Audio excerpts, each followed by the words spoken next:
Welcome back to part 3, guys.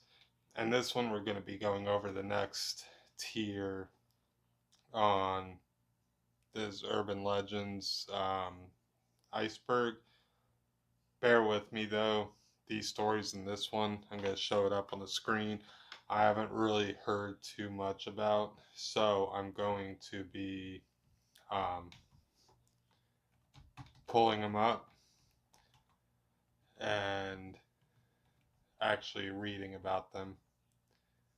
But we're not going to be covering every one of these stories either. I'm only going to cover over a couple of them, but we're going to be discussing probably maybe like four of them, maybe five. I have heard one of them though, and that one I'm going to save till after I read about the others. But it's starting to get a little bit deeper. We're not quite in the deep, deep territories yet, but we're starting to break under the water now. And we're not quite just chilling at the top of the iceberg in the fresh, calm air. We're actually down in the cold water now and getting ready to slip underneath.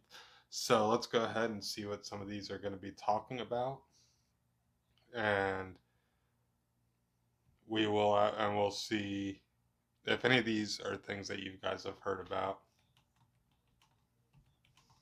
So the first one we're going to be discussing is going to be called the Killer Cop urban legend, and this story is more along the lines of a woman who hears a knock at their front door, and when she opens the door, she sees a police officer and asks him what he wants.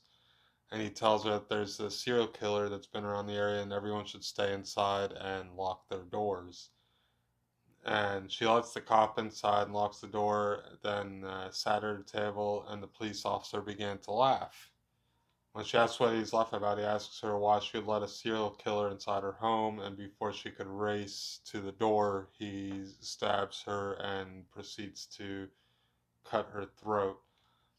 And that one I never really heard of before. That kind of sounds like a really quick rundown of it. But it seems like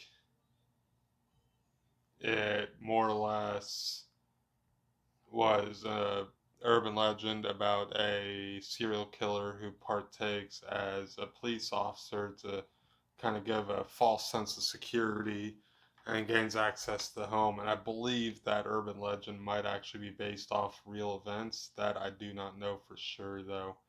Um, there is another one on this list that's called The Man Under the Car.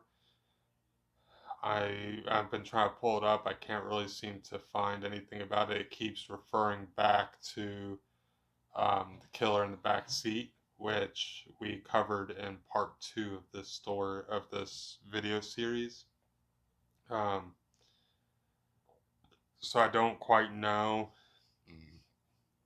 if the man under the car is an actual urban legend or if that's something that I'm not able to find at the moment, because every time that I go to pull it up, it's pulling up something else. And then we have another one that's called The Body in the Water Tank. This one I don't think is really so much of an urban legend, as this one is more of something that actually happened. There's a hotel in LA.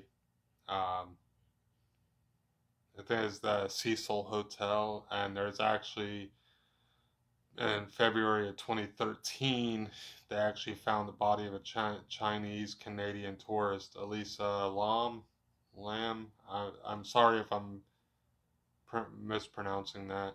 Um, and she was actually in a water tank on the roof of the hotel. But the main thing about that is when you watch the footage from before she disappeared when she's in the hotel, it looks like something's going on, like she's being chased by someone, or she's actually being fearful for her life, and then she shows up later on in the water tank on the roof. And a lot of people have speculated that that water tank, that there's no way that she could get in there by herself and close it off. But either way, I don't know what happened that day. I don't know if anyone's found out what actually happened to her that day, how she ended up in there. But it's a very saddening thing to happen to a family, and I hope that at some point we can figure out what actually happened to Elisa and figure out if anyone else was involved in that one. But we're going to move on to the next one, um, to kind of keep the flow going. The next one that I see on here that I have heard about myself is, I believe, also tied to an actual thing that happened. There's a lady by the name of Gloria Ramirez that back in the 90s had come into a hospital and they were kind of looking over the body. I don't know if she died in the hospital or if it was later on, but people kept falling sick when they were examining her and examining the body and everything. And they realized that there was some sort of a um, fume that would come out of her body, and it was actually getting people sick and causing them to actually um, fall extremely ill and passing out. And doctors were noting a foul odor. Um, but I think that they kind of figured out what actually was going on.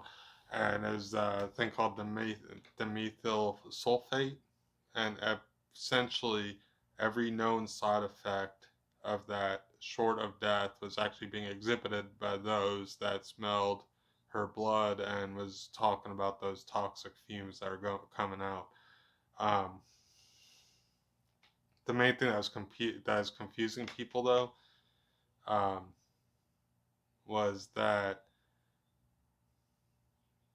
the dimethyl sulfate, which is a lethal compound, um, shouldn't have been able to internally be created in her body because her body temperatures were actually too high. And I think that actual legit story is what brought on this urban legend of the toxic fumes lady, and kind of created this urban legend that carried on with it.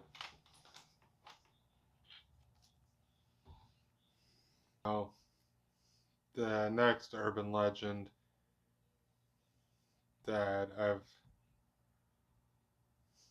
wanted to pull up is called the one called the Halloween hanging.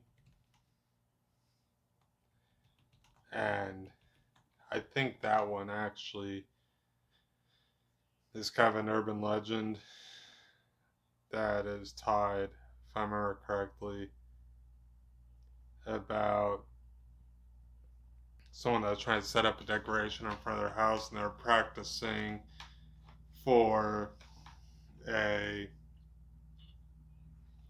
decoration that they'd put up where it would appear that they were hanging in front of their house.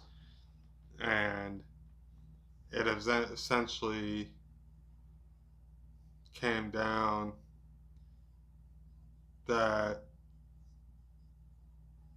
he slipped up on part of his plan and actually hung himself in front of the house. And the urban legend that ties down from it is that apparently on that same Halloween night, or on a Halloween night, you can pull up to that house and you can actually see the apparition um, in front of the house jerking back and forth from the moment that he actually hung himself.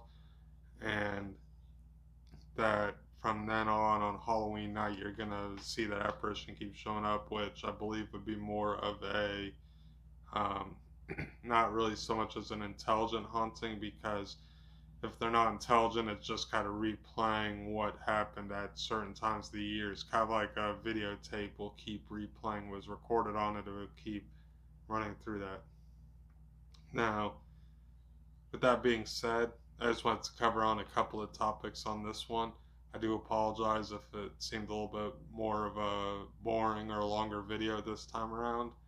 I'm gonna do a little bit more research for the next tiers before I release those.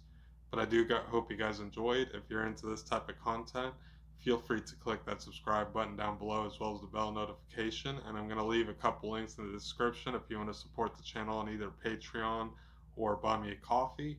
And as always, enjoy life. Take it a day at a time. And I'll catch y'all next time.